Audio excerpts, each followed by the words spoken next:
আসসালামু আলাইকুম। সম্মানিত উপস্থিতি, চিরকুটের পক্ষ হতে আপনাদের সবাইকে শুভ সন্ধ্যা। সম্মানিত উপস্থিতি, কোটা আন্দোলনের পর থেকে বাংলাদেশের আনাচে কানাচে সাধারণ জনগণ কেমন আছেন, এই বিষয় নিয়ে আপনাদের সঙ্গে আমি কথা বলতেছি। আমি জাহাঙ্গীর চৌধুরী, আর আমার সঙ্গে আছেন বিশিষ্ট আলোচক মাওলানা আবু সাইম সাহেব। স্যার, আপনি কি আমার কথা শুনতে পাচ্ছেন? জি, ধন্যবাদ আপনাকে। স্যার, আমি একটা বিষয় নিয়ে আপনার সঙ্গে কিছু কথা বলতে চাই। তো বিষয়টা হচ্ছে, কোটা আন্দোলনের পর থেকে আজ পর্যন্ত সাধারণ জনগণ বিভিন্নভাবে হয়রানি হচ্ছে। আমরা দেখেছিলাম যে বাংলাদেশের সরকার বলেছিলেন যে মুক্তিযোদ্ধা নাতিপুতিরা চাকরি পাবে না। চাকরি চাকরি কি পাবে? রাজাকারদের নাতিপুতিরা, বাচ্চারা, ছেলেরা, এভাবে উল্লেখ করার পর বাংলাদেশের ছাত্র সমাজ এতটাই কেঁপে গিয়েছিলেন। তারা কেঁপে যাওয়ার পর যে কোনোভাবে হোক, যে কোনো মুহূর্তে হোক, বাংলাদেশের সরকারকে তারা বাংলাদেশ হতে বিতাড়িত করেছে। এখন আমার প্রশ্ন হচ্ছে, এই মুহূর্তে আমার প্রশ্ন হচ্ছে যে বাংলাদেশের ছাত্র সমাজ যেভাবে তাদেরকে বিতাড়িত করেছেন, তো ওরা কি সত্যিই পক্ষে ছিলেন, না ওনারা বিপক্ষে ছিলেন? সুন্দর সময় উপযোগী প্রশ্ন করেছেন, এজন্য আপনাকে অনেক অনেক ধন্যবাদ। বাংলাদেশের একটা প্রেক্ষাপটে দীর্ঘ 15 বৎসর একটা স্বৈর শাসকের যাযাকলে এদেশের সর্বস্তরের মানুষ নিষ্পেষিত, নির্যাতিত, গুম, হত্যা এবং সর্বক্ষেত্রে অফিস আদালতে, বিচার কার্যালয়ে, এমনকি শিক্ষা প্রতিষ্ঠানে সর্বত্রে স্বৈরাচারের যে প্রভাব বিস্তার হয়েছিল, সেই প্রেক্ষাপটের ভিত্তিতেই এদেশের ছাত্র সমাজ তাদের কোটা বাতিলের দাবিতে দাবি পেশ করে সরকারের কাছে, এবং সরকার তাদের কোটার এই ন্যায্য অধিকার, এটা তাদের ন্যায্য অধিকার। কারণ ছাত্রদের মূল বিষয়টাই ছিল যে এদেশে যারা মেধাবী শিক্ষার্থী বিভিন্ন জায়গা থেকে, বিভিন্ন অবস্থান থেকে, বিভিন্ন পরিবার থেকে ছাত্ররা মেধার ভিত্তিতে কলেজ ইউনিভার্সিটিগুলোতে শিক্ষার জন্য, উচ্চশিক্ষার জন্য যায়। কিন্তু সেখানে তারা উচ্চশিক্ষা গ্রহণের পরে এই মেধাবীরা যখন চাকরির শূন্যতায় ভুগে, হ্যাঁ, এই কোটার কারণে প্রায় 56% কোটার কারণে চাকরি চলে যায়। তো এই অবস্থায় ছাত্রদের একটা ন্যায্য অধিকার ছিল, তাদের ন্যায্য দাবি ছিল যে তারা কোটা বাতিলের দাবিতে, এবং কোটা সংস্কার প্রথম পর্যায়ে ছিল কোটা সংস্কার করা। পরবর্তীতে সরকার যখন তাদের এই ন্যায্য অধিকার থেকে তাদেরকে বঞ্চিত করলো, হ্যাঁ, তাদের মূল এই দাবিটাকে তা সরকার কোনোভাবেই পাত্তা দিল না। এমনকি এটাকে নিয়ে নানানভাবে হেয় প্রতিপন্ন করে সরকারের পক্ষ থেকে নানান ভাষা, নানান আপত্তি তাদের উপরে আসলো, এবং তাদের এই ন্যায্য দাবিগুলোকে প্রত্যাখ্যান করে তাদেরকে আদালতের দিকে ইঙ্গিত করা হলো। তখনই মূলত বিষয়টা আস্তে আস্তে প্রতিবাদের দিকে যায়। হ্যাঁ, তো সেই প্রতিবাদের প্রেক্ষিতে একটা পর্যায়ে যখন সরকার বলে ফেললো যে তাদের কোটা সংস্কার করবে, দূরের কথা, আমাদের এই 15 বৎসর যে সরকার এই দেশ পরিচালনা করলো, তিনি যখন তার মুখ থেকে বলল যে কোটা তো তারাই পাবে যারা কোটা পাওয়ার অধিকার রাখে, হ্যাঁ, এই অবস্থায় কোটা যদি মুক্তিযোদ্ধার সন্তানদেরকে না দেই, কোটা কি এদেশের রাজাকারের সন্তান পুতনাতিকে দেব? এই শব্দটায় সারা দেশের মানুষের অন্তরে আঘাত লাগে। সর্বস্তরের মানুষ এই কথায় ব্যথিত হয়। ছাত্র সমাজ নিজেদের অধিকার আদায়ের জন্য, বাস্তব দাবি বাস্তবায়নের জন্য তারা তাদের দাবি আদায়ে মাঠে নামে, এবং তাদের দাবি আদায়ের লক্ষ্যে তারা আন্দোলন চালিয়ে যায়।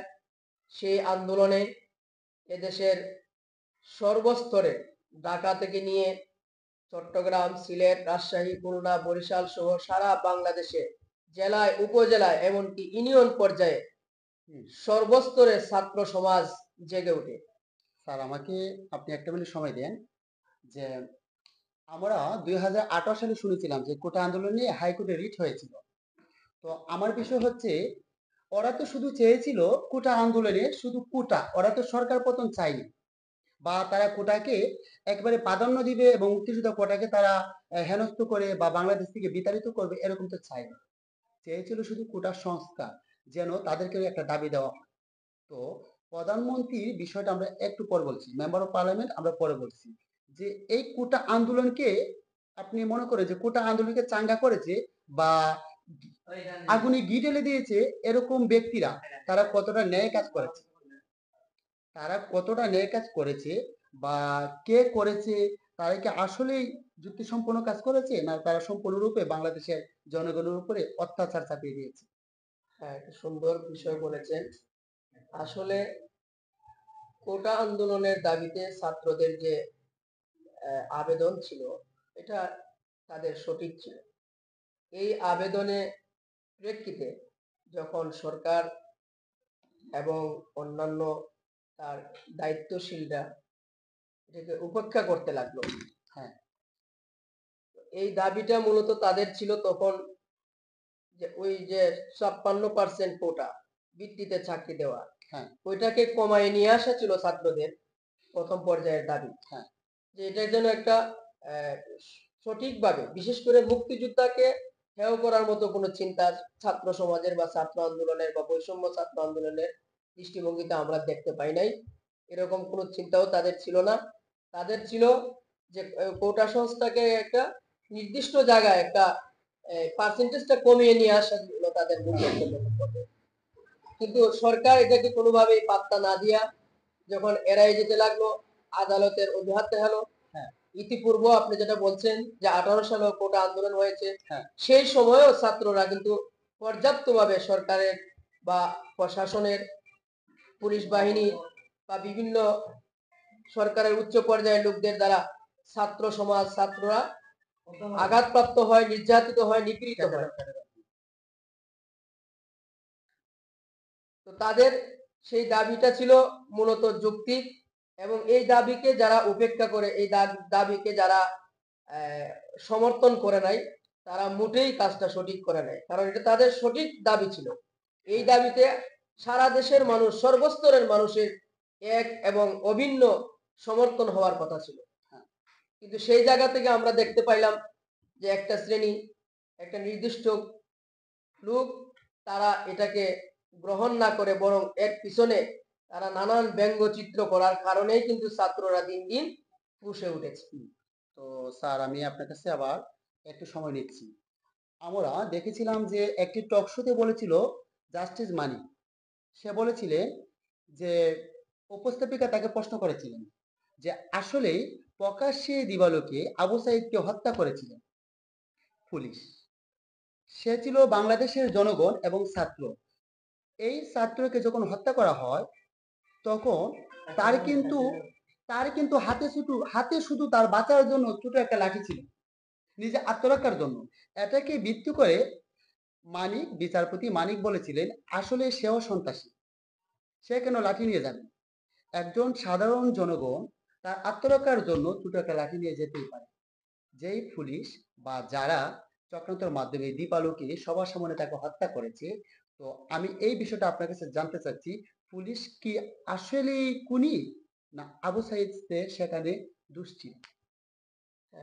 মূলত এটা তো সারা বিশ্ব দেখেছে যে কোটা আন্দোলনের পক্ষে যখন ছাত্ররা সারা দেশে মাঠে নেমেছে, ঠিক আবু সাইদও তাদের মতো একজন।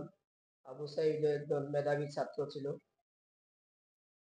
সে তার ন্যায্য দাবির জন্য মাঠে নেমেছে, সরকারের কাছে দাবি জানিয়েছে। কিন্তু তার হাতে বিচারপতি, আসলে দুর্ভাগ্য আমাদের যে এমন বিচারপতি আমাদের দেশে, যে উচ্চ পর্যায়ের বিচার কার্যালয়ে যার বিচারে, যার কলমের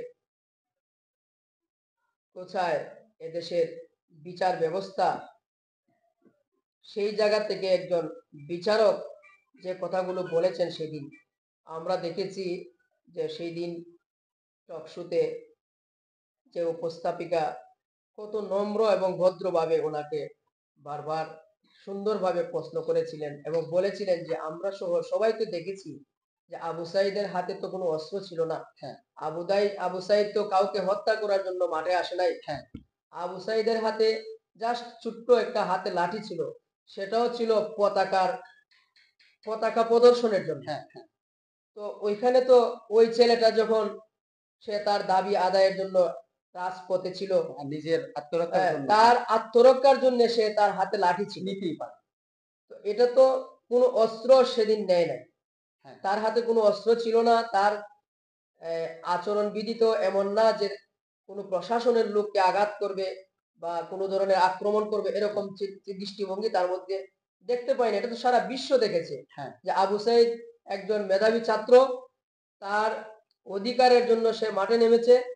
তার কাছে কোনো অস্ত্র ছিল না, সে কোনো সন্ত্রাসী না, তার মধ্যে কোনো জঙ্গিবাদ নাই। সে শুধুমাত্র তার দেশের ছাত্রদের অধিকার আদায়ের জন্য সেও ছাত্রদের মতো সারা দেশের ছাত্রদের সাথে একাত্মতা পোষণ করে সে মাঠে নেমেছিল। অতএব সেটাকে সন্ত্রাসী কার্যকলাপ বলার কোনো সুযোগ নাই। এমনকি আমরা আরেকটা বিষয় দেখেছি, যেটা আপনি দেখতে পাবেন, যে একজন সরকারের উচ্চ পর্যায়ের লোক এর কাছে যখন আমরা আরাফাত নামে, হ্যাঁ, সে বলেছিল যে যারা ছাত্র আন্দোলনে নেতৃত্ব দিয়েছে, যারা ছাত্র আন্দোলনে মাঠে ছিল, তারা নাকি বা নেশাগ্রস্ত হয়ে মাঠে নেমেছে। এইসব আহ, শব্দ একজন উচ্চ পর্যায়ে সরকারের লোকের কাছ থেকে কখনোই এদেশের জনগণ আশা আশা করে না। করতে পারে। তো এটা তো আসলে দুর্ভাগ্য, এবং এটা আমাদের এই জাতির উপরে তারা যখন চেপেছিল, তাদের কারণেই কিন্তু এই সরকারের গুম, হত্যা, অত্যাচার, নির্যাতন, আয়নাগর কত কিছু আমরা দেখতে পাচ্ছি দিন দিন। এটা বড়ই দুঃখজনক এবং দুর্ভাগ্যজনক। হ্যাঁ, স্যার, আমি আরেকটু সময় নিচ্ছি। আমি অবশ্য ওইদিকে যাচ্ছি না, আয়নাঘর এগুলো নিয়ে যাচ্ছি না, আমি এদিকেই কথা বলি। তো আমার বারবার জানতে ইচ্ছে করতেছে যে বাংলাদেশ সরকার বিশেষ করে আমি প্রধানমন্ত্রীকে বলছি, বিগত প্রধানমন্ত্রী যিনি ছিলেন, এই বিগত আজ থেকে প্রায় এই 15 বছর, প্রায় 16 বছরের মতো জেল খেটেছে এই প্রধানমন্ত্রীর কথা বলতেছি। এখন সোশ্যাল মিডিয়ায় ভাইরাল হচ্ছে, বারবার মানুষ এই প্রশ্নটাই উঠাচ্ছে, যদি চেয়ারপারসন খালেদা জিয়া ওনার যদি বাহিরে বাংলাদেশ থেকে সম্পদ পাচার করত, বা ওনার যদি পাচার করার কোনো উদ্দেশ্য থাকতো, বা উনি যদি বাংলাদেশের বাহিরে বাড়ি গাড়ি অর্থ সম্পদ ব্যাংক ব্যালেন্স কোনো কিছু করতো, তাহলে অবশ্যই 15 বছর থেকে 16 বছর সে জেলে বন্দি অবস্থায় থাকে না। এটাই তো ছিল প্রশ্ন। তো আমার প্রশ্ন হচ্ছে, ওই সরকার কি সত্যিই বাহিরে কোনো কিছু করেননি, আর এই সরকার করেছেন বলেই কি উনি পালিয়ে গেলেন? ওনার সম্পূর্ণ স্টাফকে নিয়ে আপনি এই বিষয়টা আমাদের একটু ক্লিয়ার করেন, জনগণ জানতে চায়। বেগম খালেদা জিয়া তার শাসন আমলের পরে যখন আওয়ামী লীগ সরকার ক্ষমতায় আসে, তখন তার উপরে নানান ভাবে জিয়া চ্যারিটেবল ট্রাস্ট মামলায় 2 কোটি টাকার আত্মসাৎ দেখিয়ে তার উপরে মামলা দেওয়া হয়। হ্যাঁ, এই মামলায় 13 সাল থেকে 18 সাল পর্যন্ত, এমনকি কিছুদিন আগেও জেলে বন্দি থেকে এই বৃদ্ধ বয়সে তাকে যেভাবে তার সরকারি বাসভবন থেকে বিতাড়িত করা হয়, এটা দেশবাসী দেখেছে। এটা আসলে দুঃখজনক। এবং উনি তো বাহিরে টাকা পাচার করেন বলে ওনার বক্তব্যে উনি পরিষ্কারভাবে বলেছেন যে আমার দেশের বাহিরে কিছুই নেই।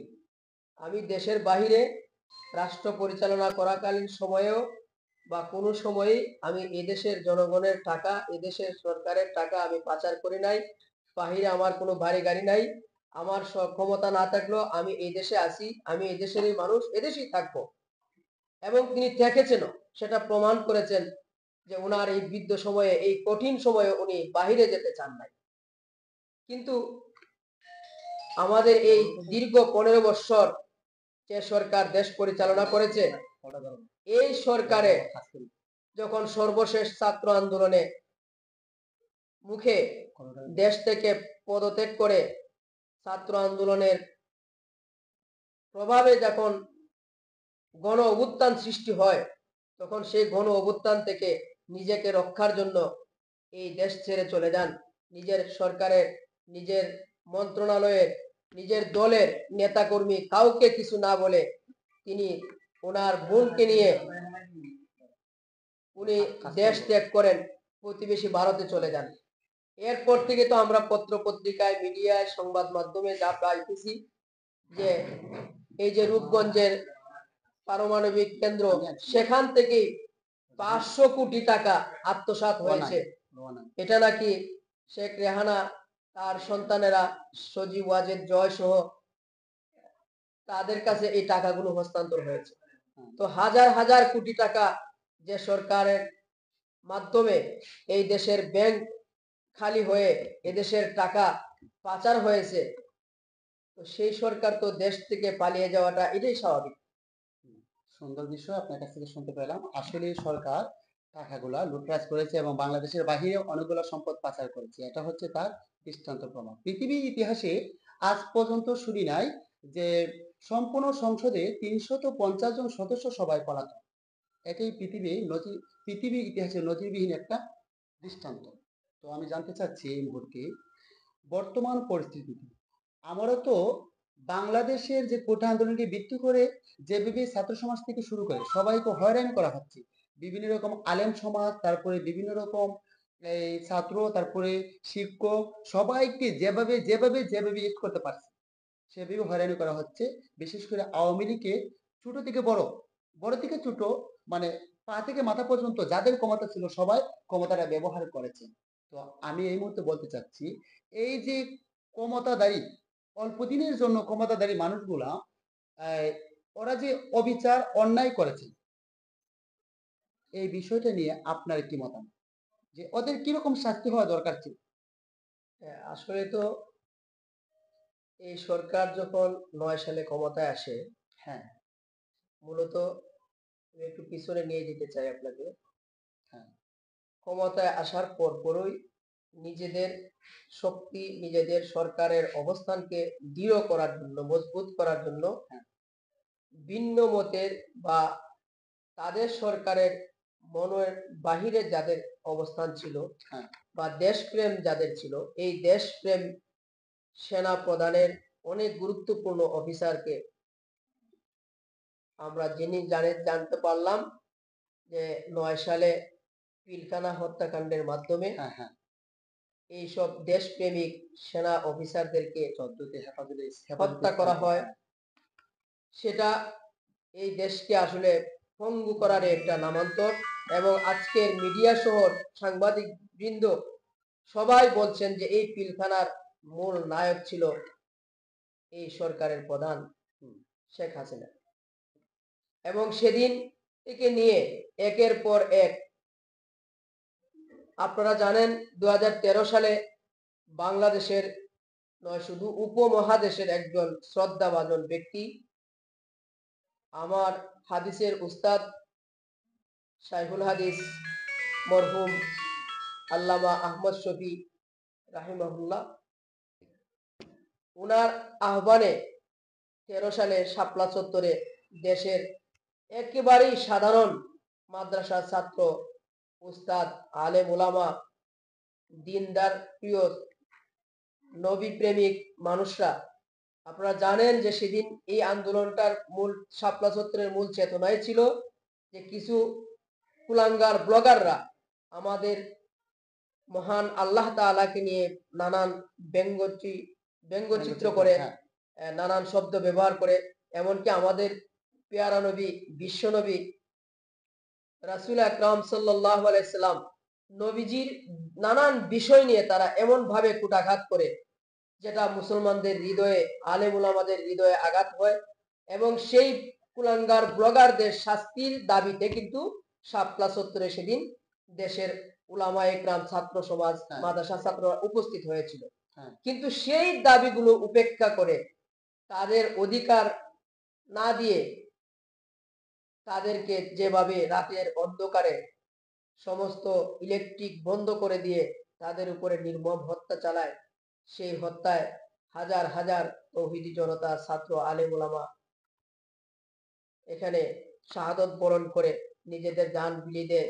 এইভাবে একের পর এক গুম, এদেশের যারা সরকার বিরোধী মনোভাব রাখে তাদেরকে গুম করা, তাদেরকে হত্যা করা, তাদেরকে বাড়ি থেকে উঠাই নিয়ে যাওয়া, এগুলো তো আমরা দেখে আসছি, সচরাচর হচ্ছে এগুলো। এটা তো কোনোভাবেই একটা দেশের জন্য ভালো লক্ষণ নয়।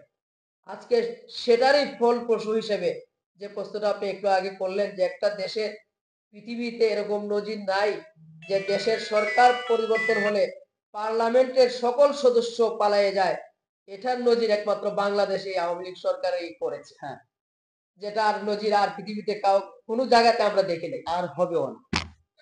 আমরা ছাত্রদেরকে সাধুবাদ জানাই যে এই ছাত্রদের আন্দোলনে তাদের সাথে সর্বাত্মকভাবে সহযোগিতা করার জন্য এদেশের ছাত্র সমাজ, সর্বসাধারণ, এমনকি উলামায়ে কেরাম, মাদ্রাসার ছাত্ররা তাদের সঠিক আন্দোলনের সাথে, তাদের সঠিক দাবির সাথে একাত্মতা পোষণ করে তারাও সেই দাবিতে অংশগ্রহণ করে। হ্যাঁ, স্যার, তো আমার বিষয় ছিল, যারা এই কোটা আন্দোলনকে কেন্দ্র করে ছাত্র সমাজ থেকে শুরু করে সাধারণ জনগণ পর্যন্ত যাদেরকে হয়রানি করেছে, তাদের বিষয়ে আপনি একটু বলেন যে তারা আসলে কতটা যুক্তিসম্পন্ন ছিল, তারা কতটা অন্যায় করেছিল, কিন্তু বাংলার মানুষ এতটাই ভালো যে ওদেরকে ছেড়ে দিয়েছে। এই বিষয়টা একটু অল্প সময় বলেন। বিষয়টা হলো, ছাত্র আন্দোলনের বিপক্ষে গিয়ে তাদেরকে হয়রানি করা, তাদের উপরে টর্চার করা, এটা তো অবশ্যই এটা অপরাধ, এবং এটা জঘন্যতম অপরাধ। হ্যাঁ, কারণ যৌক্তিক আন্দোলনে যারা অংশগ্রহণ করেছে তাদেরকে টর্চার করা, তাদেরকে হেনস্থ করা, তাদের বাড়িঘর খুঁজে বের করা, তাদেরকে মামলা দেওয়া, এটা তো অত্যন্ত দুঃখজনক। এবং এটার সঠিক তদন্ত সাপেক্ষে যারা ছাত্রদের উপরে হত্যা, গুম, অত্যাচার, নিপীড়ন করেছে সেটার সঠিক বিচার হোক আইনি প্রক্রিয়ায়। হ্যাঁ, এবং এখানে যারাই জড়িত থাকে, পুলিশ প্রশাসন সহ প্রত্যেকের যেন সঠিক বিচার হয়, আমি সেটা কামনা করি। ধন্যবাদ আপনাকে যে সুন্দর একটা যুক্তি উপস্থাপনা করার জন্য। তো আমাদের বিষয় হচ্ছে এখন যে এই বিষয়টা না বললেই নয়, যারা কোটা আন্দোলনকে কেন্দ্র করে এবং 2009 সালে পিলখানা এবং হেফাজতে ইসলামকে কেন্দ্র করে যারা এত সব খারাপ কাজ করেছে, তাদেরকে তো আমরা বাঙালি জাতি এবং পৃথিবীর সর্বস্তরের মানুষের পক্ষে তাদেরকে ধিক্কার জানাই। তো দুঃখের বিষয় হচ্ছে, সোনার বাংলায় তারা কেন এই অপকর্ম চালিয়েছে? এদের মতো কুলাঙ্গার সন্তান মনে হয় পৃথিবীর বুকে কেউ নেই, আমার যুক্তিতে এটা মনে হচ্ছে। তো কোটা আন্দোলন এবং পিলকানা এবং হেফাজতে ইসলামের যারা যেভাবে দেশের জন্য শহীদ হয়েছে, তাদের আত্মার মাগফিরাত কামনা করে আমি এই মুহূর্তে অন্য একটা টপিক নিয়ে কথা বলতেছি। আমরা দেখতে পেয়েছি এবং শুনতে শুনতে পেয়েছি যে সম্পূর্ণরূপে ছাত্রদের পক্ষে ছিলেন সেনা সদস্যরা। আমি তাদেরকে স্যালুট জানাই এবং তাদের মাকে ধন্য বলি যে প্রত্যেক সেনা সদস্যের মা ধন্য, কারণ একটি যোগ্য ছেলে তারা জন্ম দিয়েছেন। হ্যাঁ, এখন বাংলাদেশের এই পরিস্থিতি শেষ হতে না হতেই বাংলাদেশের সরকার পালিয়ে গেল ইন্ডিয়া, ওবায়দুল কাদের পালিয়ে গেলেন থাইল্যান্ড, দীপুমণি রাস্তায় ধরা, জাস্টিস মানিক শেরজানি কোথায়, বিচারপতি মানিক রাস্তায় বিজিবির হাতে ধরা, নৌপেল 3 দিন কি করলো, মানে শিক্ষামন্ত্রী আটক, তারপর হচ্ছে জুনায়েদ আহমেদ, ওই যে ওইটা কি যেন বলে ওইটা, হ্যাঁ, উনি হচ্ছে 3 দিন নেট বন্ধ করে দিচ্ছে এরকম। তো প্রত্যেকের মতো করে কোথায় গিয়ে তারা পাকড়ানোর অবস্থায় কোথায় তারা শুটিনি, এটা আমার জানি। তো আমাদের বিষয় হচ্ছে, এত কিছুর পরে বাংলাদেশটা সম্পূর্ণরূপে এখনো দাঁড়াতে পারেনি। হঠাৎ করে ইন্ডিয়া থেকে পানি ছেড়ে, মোদির দেশ থেকে পানি ছেড়ে যে বাংলাদেশকে যেভাবে ফেনী, তারপর হচ্ছে এই ফরিদপুর, তারপর হচ্ছে ব্রাহ্মণবাড়িয়া, তারপর হচ্ছে এদিকে এই এদিকে মনে হয় অঞ্চলটা হচ্ছে সোনারঘাট, হ্যাঁ, হ্যাঁ, মৌলভীবাজার, এই অঞ্চলগুলোকে তারা যেভাবে পানিতে তলিয়ে দিয়েছে, তো এটা কি প্রাকৃতিক ভাবেই বন্যা, না আপনি মনে করেন যে এটা ছিল কোনো যুক্তি বা তারা এটা প্ল্যান করে এরকম কাজ করেছে? আপনার কাছে কি মনে হয়? হ্যাঁ, আসলে একটা স্বৈর শাসক আমাদের উপরে যেভাবে অত্যাচার নির্যাতন করেছে, এবং সে যখন আমাদের দেশপ্রেমিক সেনা প্রধান, সেনা অফিসার, তাদের পরামর্শে সে যখন দেশ ত্যাগ করে চলে যায়, সেজন্য সেনাবাহিনী সকলকে আন্তরিক অভিনন্দন মুবারকবাদ জানাই যে তারা দেশকে একটা বিশৃঙ্খলার হাত থেকে, খুন খারাপি থেকে রক্ষা করে এদেশের মানুষকে মুক্ত করেছেন। হ্যাঁ, এজন্য সেনাবাহিনীকে অন্তরে গভীর থেকে মুবারকবাদ জানাই, কৃতজ্ঞতা জানাই। পাশাপাশি এই স্বৈর শাসক আসলে এদেশের মানুষকে রাজাকার বলতো, তার মধ্যে অনেক হিংসাত্মক মনোভাব ছিল।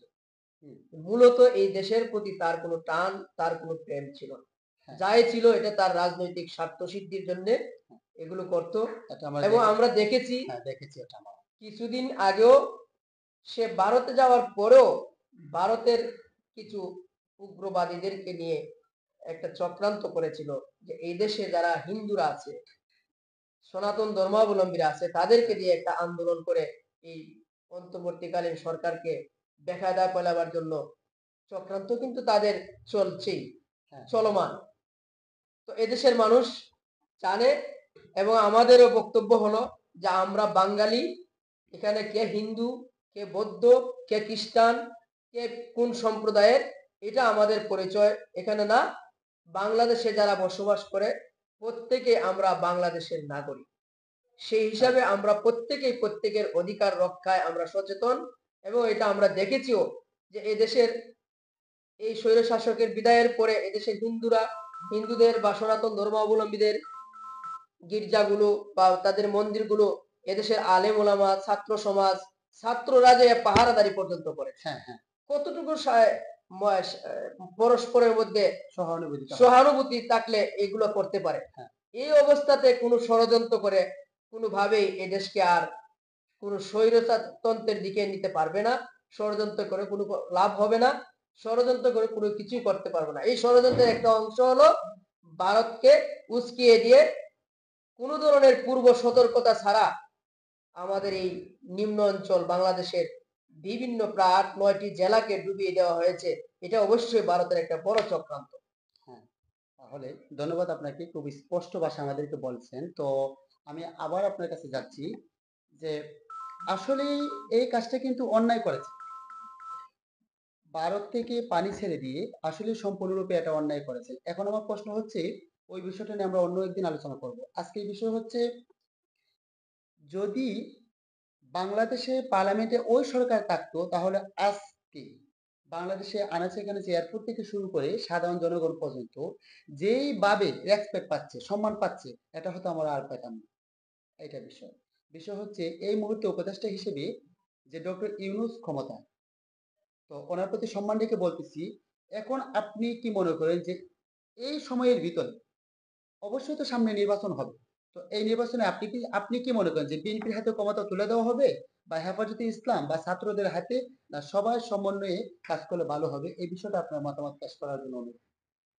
হ্যাঁ, আমাদের বর্তমান অন্তর্বর্তীকালীন সরকার এর উপদেষ্টা, প্রধান উপদেষ্টা বিশ্ব নোবেল বিজয়ী ডক্টর ইউনূস স্যার, উনি একজন সম্মানিত ব্যক্তি। সারা বিশ্বে তার পরিচিতি আছে এবং তিনি সারা বিশ্ব বিচরণ করেন।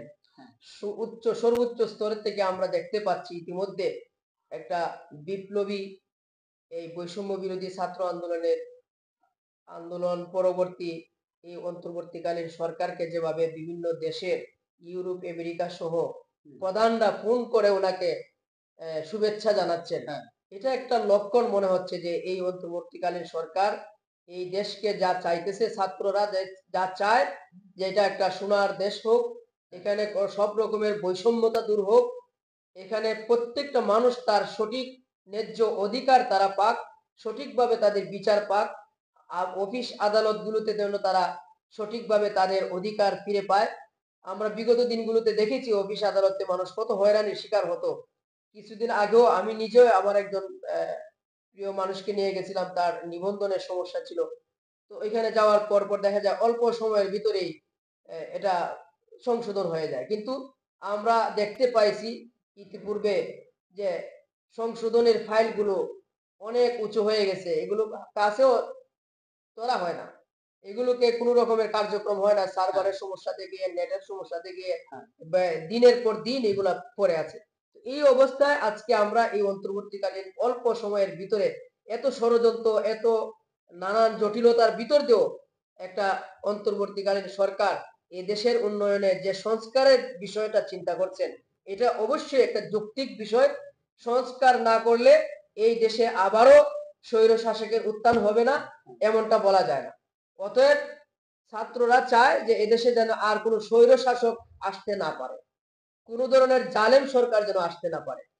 এই জন্য ছাত্রদের এই দৃষ্টিভঙ্গি, এই চিন্তা চেতনাকে সামনে রেখেই অন্তর্বর্তীকালীন সরকারের পরিকল্পনা হচ্ছে যে আমরা একটা সময় নিয়ে, যৌক্তিক সময় নিয়ে আমরা একটা সংস্কার করতে চাই দেশে, যাতে এদেশের মানুষ সঠিকভাবে তাদের পরিবেশ ফিরে পায়।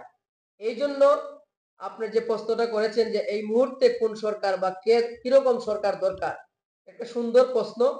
এখানে আমরা গতকালকে পর্যন্ত দেখেছি যে মাননীয় প্রধান উপদেষ্টা বাংলাদেশের প্রায় 34টা রাজনৈতিক দল, নিবন্ধিত দলের প্রধানদেরকে এবং প্রতিনিধিদেরকে উনি দাওয়াত করেছেন, ওনার অফিসে ডেকেছেন, ওনাদের সাথে মত বিনিময় করেছেন, ওনাদের কাছ থেকে পরামর্শ চেয়েছেন কিভাবে সংস্কার করলে, কোন দৃষ্টিতে সংস্কার করলে একটা সুষ্ঠু নির্বাচনের পরিবেশ করা যায় এবং একটা সঠিক নির্বাচিত সরকারের কাছে দায়িত্ব দেওয়ার জন্য প্রধান উপদেষ্টা তিনি আন্তরিক। হ্যাঁ, সেই ক্ষেত্রে আমরা মনে করি, আমি আমার ব্যক্তিগতভাবে মনে করি যে আমরা বিএনপিকেও বিগত দিনে ক্ষমতা দেখেছি, আওয়ামী লীগের দীর্ঘ শাসন আমরা দেখেছি, জাতীয় পার্টির শাসন আমরা দেখেছি, এবং এই দেশের মানুষ এখন যে জিনিসটা চাচ্ছে যে এই দেশে ইসলাম প্রিয় মানুষরা, ধর্মপ্রাণ মানুষরা যদি ক্ষমতায় আসে, তাদের কাছে দেশ পরিচালিত হয়, তাহলে তাদের দ্বারা এদেশের সর্বস্তরের মানুষ নিরাপদ থাকবে, কোনো ধরনের অত্যাচার, জুলুম, নির্যাতন হবে না, গুম হবে না, টাকা পাচার হবে না, অফিস আদালতে নৈরাজ্য হবে না। এই হিসাবে দেশের মানুষও চাচ্ছে একটা ধর্মপ্রিয়, ধর্মপ্রাণ মুসলমান, এই ধরনের আলেম ওলামাদের কাছে একটা দায়িত্ব আসুক, তারাও একটা পর্যায়ে দেখুক যে দেশ পরিচালনায় তাদের ভূমিকা, তাদের কার্যক্রম কেমন। সেই হিসাবে আমি মনে করি যে এদেশে ইসলাম প্রিয় মানুষগুলো আবার সামনের দিকে, ক্ষমতার দিকে আসলে এদেশ আরো সুন্দর হবে, প্রত্যেকের অধিকার ফিরে পাবে। যদিও এখানে একটা কথা বলা হয়, ইসলামের সাথে সন্ত্রাসকে ঢুকিয়ে দেওয়া হয়, অথচ সন্ত্রাসের মোকাবেলায় ইসলামের ব্যক্তিরাই কিন্তু সবসময় ভূমিকা রেখে আসছেন। হ্যাঁ, অতএব এখানে দুশ্চিন্তা করার কিছু নাই, এদেশে ইসলামের পতাকা উড্ডীন হোক, ইসলাম প্রিয় ব্যক্তিদের কাছে দেশের মানুষও চায় যে ক্ষমতা আসুক, আমরাও চাই যে ইসলাম প্রিয় মানুষ এবং তরুণ প্রজন্মের মধ্যে যারা নেতৃত্ব দিতে চায়, যারা শিক্ষিত তরুণরা আসতে চায় নেতৃত্বে, তাদেরকে নিয়ে একটা নতুন কোয়ালিশন সরকার হোক, জাতীয় সরকার হোক আগামী দিনে, কোন দলের কাছে ক্ষমতা না দিয়ে একটা সর্বজনীন ভাবে ছাত্র সমাজ থেকে, অন্যান্য বিভিন্ন সেক্টর থেকে, আলেম ওলামা থেকে, সর্বস্তরের নিয়ে একটা সরকার গঠিত হোক এবং তারা যেন কোনোভাবেই স্বৈরতন্ত্রের দিকে আবার ফিরে না নিতে পারে। এই জন্য কোয়ালিশন সরকার, জাতীয় সরকার সমন্বিতভাবে হোক, এটা আমি প্রত্যাশা করি। সুন্দর উপস্থাপনা করেছেন। তো আপনার ভাষায়, স্পষ্ট ভাষায় বোঝা যাচ্ছে যে এমন সরকার আসুক বাংলাদেশে যেন দুর্নীতি কোথায় না হয়। হাসপাতাল থেকে শুরু করে বাংলাদেশের কোনো জায়গায় যেন দুর্নীতি না হয়। যে কর্মকর্তা বা যে ব্যক্তি যেখানেই দুর্নীতি করবে তাকে সেখানেই শাস্তি দেওয়া উত্তম। আপনি এটা বলতেছেন যদি ইসলামের কাছে আসে, ইসলামের ছায়াতলে আসে, তাহলে বাংলাদেশ সুন্দর থাকবে। বিএনপির ছায়াতলে আসলে বাংলাদেশ সুন্দর থাকবে। আপনি চাচ্ছেন যে প্রতিটা দলকে তারা যেন অনুমোদিত দেওয়া হয়, প্রত্যেকে নির্বাচনে আসুক, তারপর বাংলাদেশের জনগণ এটা জাস্টিফাই করবে কাদেরকে নিতে হবে, কাদেরকে নিতে হবে না। এটাই কিন্তু আপনি স্পষ্ট বললেন। হ্যাঁ, সম্মানিত দর্শক, আমরা আপনাদের কমেন্টে আশা থাকলাম। যদি আপনারা যাদেরকে ভালো মনে করবেন অবশ্যই কমেন্টে বলবেন যে আমরা ওই দলকে সাপোর্ট করছি। অবশ্যই আমরাও চেষ্টা করব এদিকে সাপোর্ট দেওয়ার জন্য। হ্যাঁ, এখন আমি আরেকটা বিষয় যাচ্ছি যে অনেকে আমাকে একটা বিষয় নিয়ে বারবার নক দিচ্ছে যে আপনি এই বিষয়টা একটু বলেন। আজমিরগঞ্জ, শিববসা গ্রাম, তারপর হচ্ছে পশ্চিমবাগ, তারপর হচ্ছে বিরাট, এগুলোর ভিতরে ইদানিং বলতে আজকাল বিদ্যুৎ এতটাই লোডশেডিং দিচ্ছে যার জন্য সাধারণ জনগণ হেনস্থ হয়ে যাচ্ছে। এবং বিদ্যুতের ইউনিট এতটাই বেড়ে যাচ্ছে যে তাদের কাছে মানুষকে মানুষ মনে হচ্ছে না। তারা এতটা ক্ষমতা পেল কোথায় এবং তাদেরকে আমরা কোনোভাবে কি তাদেরকে শিক্ষা দিতে পারবো? একজন বলেছিলেন যদি শিক্ষামন্ত্রীকে শিক্ষা দেওয়া যেত তাহলে বোঝা যেত শিক্ষার মূল্য কি। যদি বিদ্যুতের লোকটিকে অনেকে কমেন্ট করেছে আমি এগুলো পড়েছি যে বিদ্যুতের কেন্দ্রতে যারা সার্ভিস দিচ্ছে ওদেরকে যদি বিদ্যুৎ দিয়ে বারবার আঘাত দেওয়া হতো তাহলে তারা বুঝতে পারতো যে মানুষে হয়রানি হতো, বা তাদেরকে যদি চৈত্র মাসের রোদ্রে খালি গায়ে রাস্তায় দাঁড় করে রেখে দেওয়া হতো তাহলে বোঝা যেত যে আসলে যে গরম কথার উত্তাপ বিষয়টা কি। তো আপনি এই বিষয়টা নিয়ে মানে ওদেরকে কি বলতে চান? হ্যাঁ, বিদ্যুৎ একটা জরুরি বিষয়।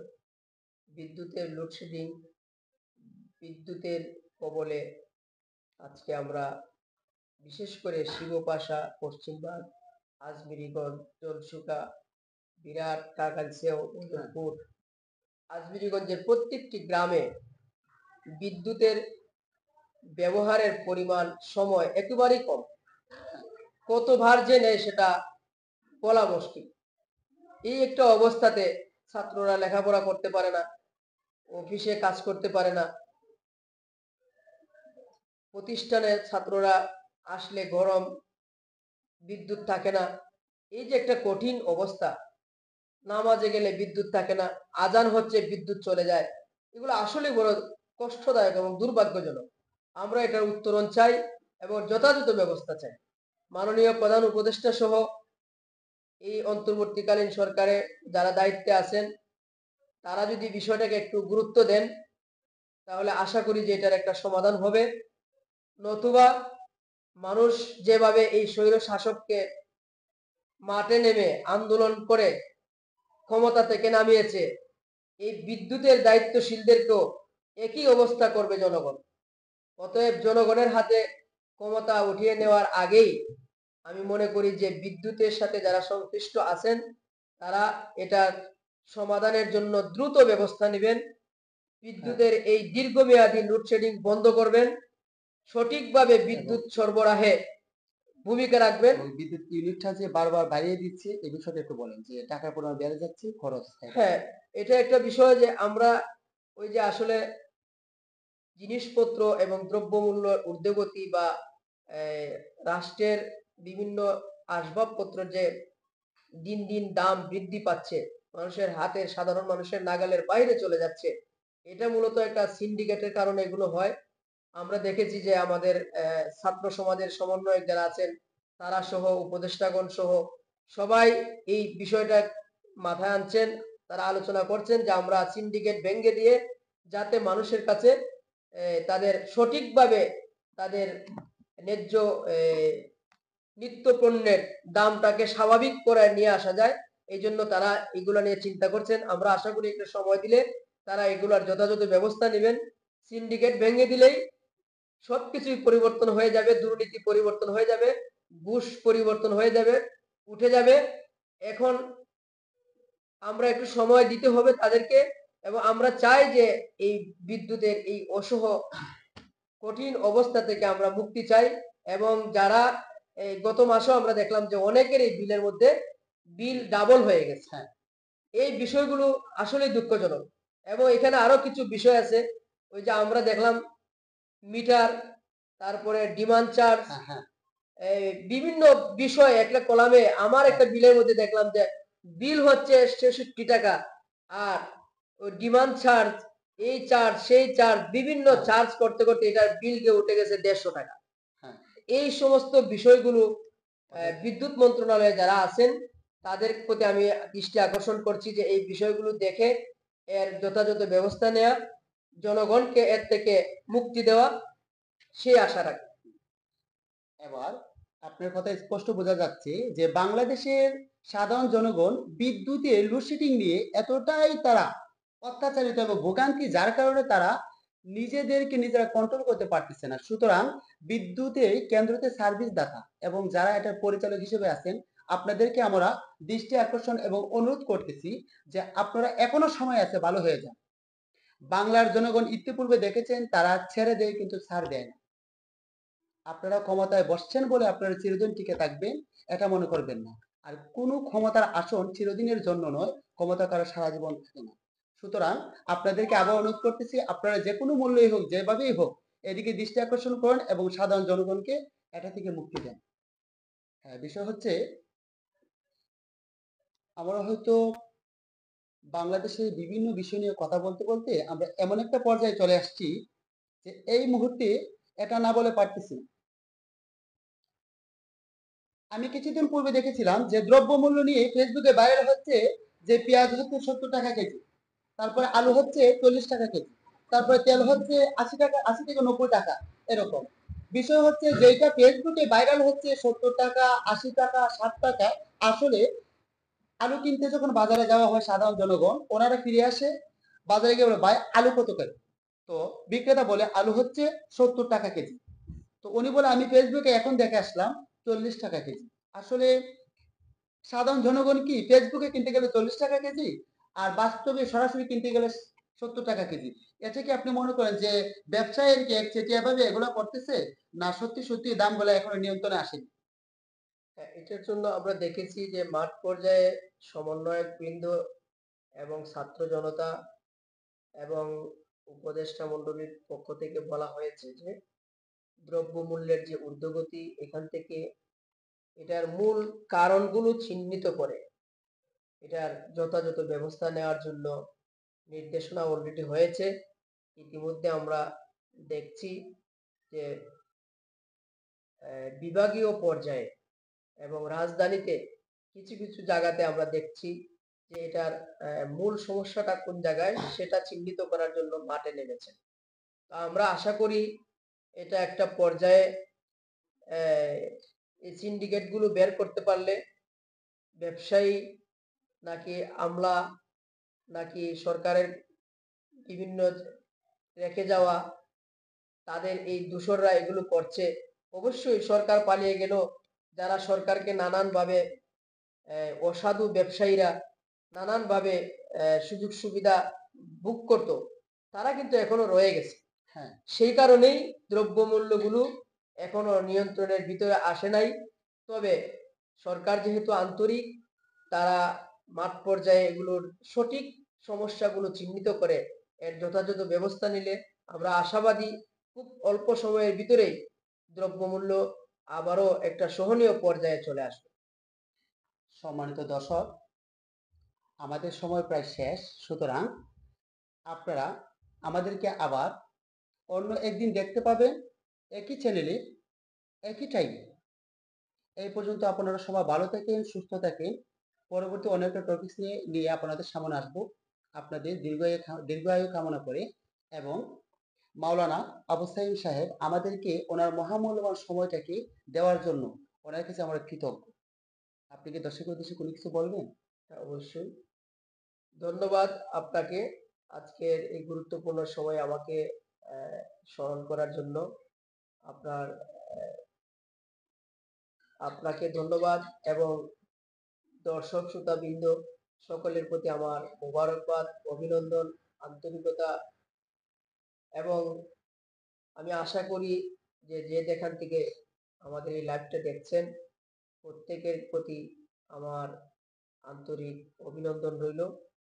সবাই ভালো থাকুন। আমরা আগামী একটি সুন্দর বাংলাদেশ চাই। আমাদের এই বিপ্লব উত্তর এই বাংলাদেশটা আমরা সবাই মিলে সাজাতে হবে। প্রত্যেকের জায়গা থেকে আমরা আন্তরিক হই এবং এই অন্তর্বর্তীকালীন সরকারকে একটা যৌক্তিক সময় দিয়ে একটা সংস্কারের ভূমিকা রাখার জন্য আমরা আমাদের প্রত্যেকের অবস্থান থেকে সহযোগিতা করি এবং সরকারের সাথে আমরা আন্তরিকভাবে কাজ করি।